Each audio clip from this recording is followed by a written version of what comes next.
আসসালামু আলাইকুম ওয়া রাহমাতুল্লাহ।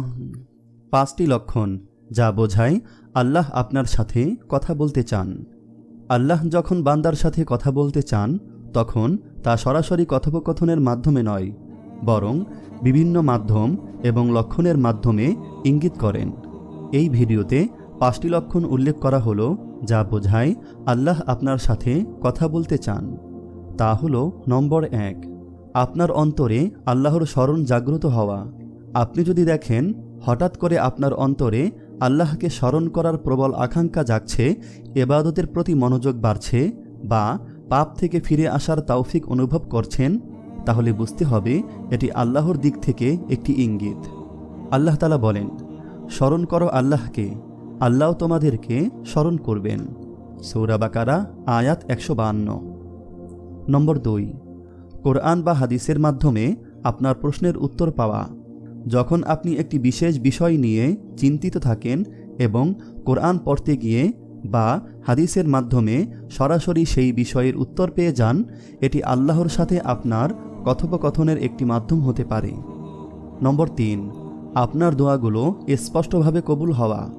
যদি আপনি আল্লাহর কাছে কোনো বিশেষ বিষয়ে দোয়া করেন এবং খুব দ্রুত বা নির্দিষ্টভাবে তার উত্তর পান, এটি আল্লাহর তরফ থেকে একটি বার্তা যে তিনি আপনার সাথে আছেন।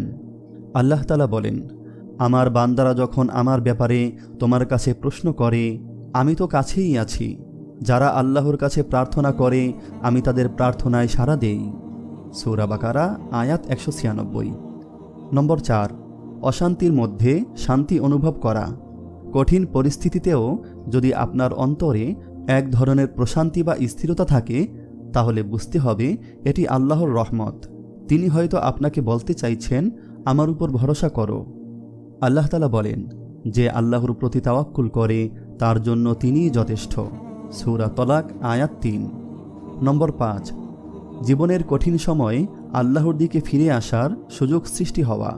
জীবনের কোনো পরীক্ষার মাধ্যমে আপনি যদি আল্লাহর নিকটবর্তী হতে পারেন, তাহলে জানুন এটি আল্লাহর তরফ থেকে আপনাকে ডাকার একটি মাধ্যম। আল্লাহ এই পরীক্ষার মাধ্যমে আপনাকে তার পথে নিয়ে যেতে চান। আল্লাহ তাআলা বলেন, আর আমি তোমাদের পরীক্ষা করব কিছুটা ভয়, ক্ষুধা, সম্পদ, জীবন ও ফল ফসলের ক্ষয়ক্ষতির মাধ্যমে, আর ধৈর্যশীলদের সুসংবাদ দাও। সূরা বাকারা আয়াত 115। আল্লাহ